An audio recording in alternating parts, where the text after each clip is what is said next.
Have you watched the movie Slumdog Millionaire or Pulp Fiction? Because the storyline of this album goes just like the movies mentioned about. And we're gonna talk about it in V-Bit.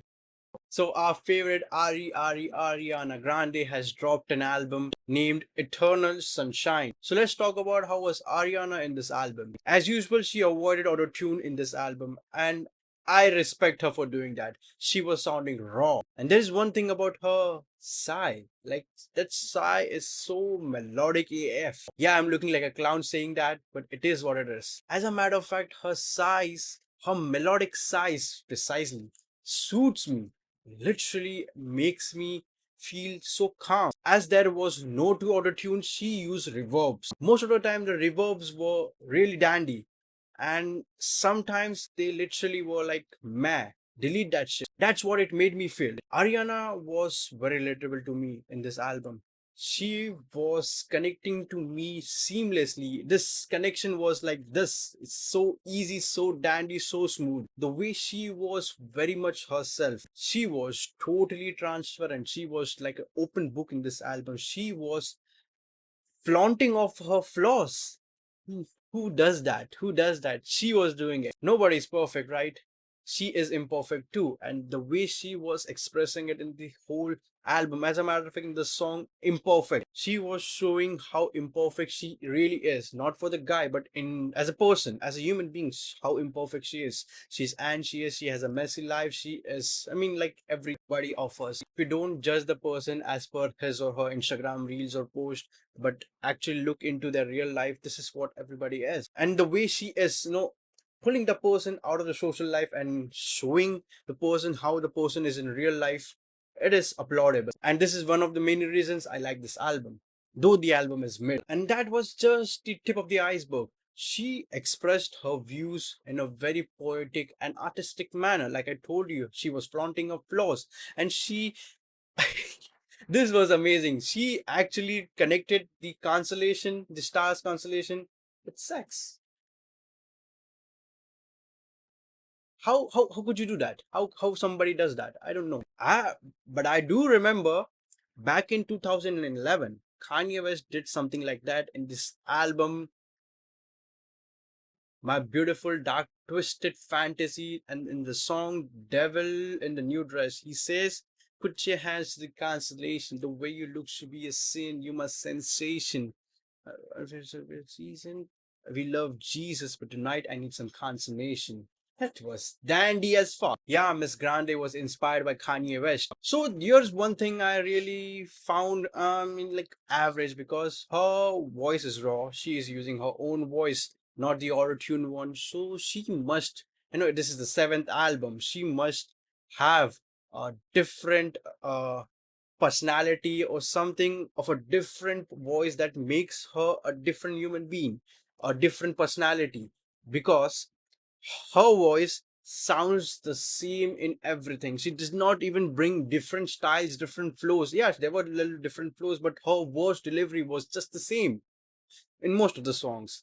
And that's where I really want some new, refreshing things. So delivery was same old, same old. Before I talk about how this album is like Pulp Fiction, I just want you to notice this cover. Everybody is doing the retro thing. Like Stephen, he did the angel face. Like this guy. And Ariana, this is the same retro thing. And this is not just an inspiration. This actually looks very retro. I'm no hairdresser, but that style of the pony literally feels like this used to be like in 80s. This type of hairstyle was in the 80s or something. And in the cover, there are two Grande. The Grande who is resting her head on the other one is the girl about the album is all about. Another Grande is just a singer who is singing this album. What the cover actually means is, ultimately, you have your own back. There is nobody for you. Now let's talk about why this album is like Pulp Fiction or Slumdog Millionaire. If you watch either of those movies, you will know that the movie starts with climax. You don't get a straightforward movie. The movie starts with the climax. And this is how the album is. I was very perplexed when I was listening to the song. I mean, the second song is Bye. The first song is The End of the World. I mean, it's the intro, but still, End of the World. I mean, there's something wrong about it. But when I uh, stitched every song in a reverse chronological order, I saw that this is a reverse story. It is an anti-climax kind of a album.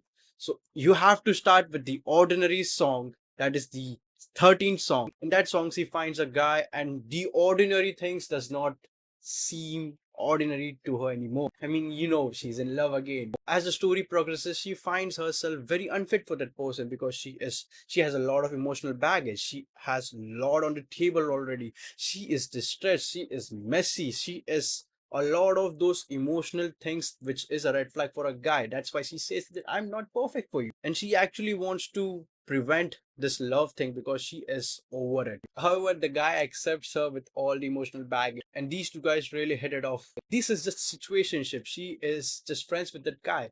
And that's why she made the song I Wish You Were Not Friend with Me, because she is enough. She is done with these, play you have to do that. You're just friends, then you become a girlfriend, and then you come into relationship. She is done with that, and she says that I don't want you as a friend, but I'm waiting for your love. I want you to propose me the traditional way. Yes, I told you that album is retro thing. This is what she wanted from this guy, and that's why she made that song. And as you know, they came together in a relationship. Yes, and the song The Boy Is Mine, the song which is the favorite song of everybody, which is not my favorite, but I like that song. In the song, she was flexing hard as fuck about how the guy is mine, how she is magnetically attracted to his charisma and all those girly things that you feel. Then the album goes in a dark phase, I guess. I mean, the relationship gets toxic in a nutshell, and they kind of break up. And she was expected to play the villain because maybe she is, maybe she is not. This is something that was mentioned in the song True Story, and I like this song too much. And that's how the album progresses to, actually deep progresses to, supernatural song. She says she has something intimate which is not visible, which is supernatural. It is something manifestation kind of a thing. I really need to listen to this song more because this song has more hidden things which is beyond to my understanding. Then finally the song Eternal Sunshine. She was done. You're keeping me in a lie loop and I don't want to be there anymore. I just want to wipe this off. I just want something really transparent. She thought that she could fix him. That, guys, that is nothing. There is nothing like fixing your partner. If your partner was fucked up before you came into his life or her life, it is going to be like that forever. You can't change such a person. So she learns it the hard way, and they kind of break up. However, Ariana Grande is a very experienced person, and she had a lot of downfalls, pitfalls in a relationship like that. And she was like, I am done with this pain. I can't take such pains anymore because I have had it enough. I would rather wipe this relationship off, and that's what she wanted. With the learnings, by the way. She wants to take the learnings. And then in the interlude, she learns that cleverness is not all of it. You need more than cleverness to live a good real life. Then the same fragile moments come in which you don't want to break up, but it is the only way. Then the song Bye, then the intro of the album End of the World. This is how the album goes. But if you listen, if you try to make a story out of the album in a chronological order, it becomes like she comes out of a relationship, the recent breakup, and then she goes through some pain, then she finds another guy. This is how the story goes in a chronological order, but that's not how it is. But yet this thing is very innovative. I loved it. I loved this innovation that is done in this album. So let's talk about the best songs and my favorite song. The best song in this album is The Boy Is Mine. That is trending everywhere, right? But my favorite song is, yes, you guessed it right, True Story. I love this song. And the worst song of this album is I Wish I Hated You. The production in this song was ass. Anyway, this is what I rate this album, and the innovation deserves another point. However, without that innovation, this album is just an okay album for me. Hey, subscribe for more such videos.